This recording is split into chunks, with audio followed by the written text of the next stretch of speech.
realidade de quem eu sou, criado em ti, a tua semelhança.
Eu fui crucificado,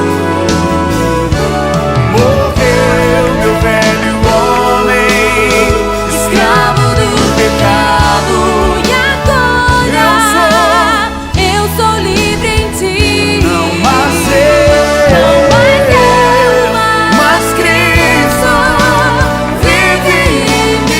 Eu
sou uma nova criação.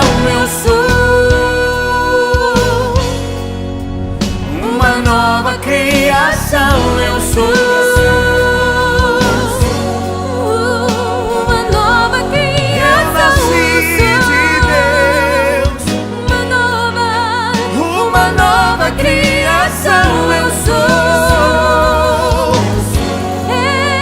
uma nova criação. Eu sou. Declare isso, igreja, declare isso. Uma nova criação. Eu sou. Declare ao Senhor essa verdade. Uma nova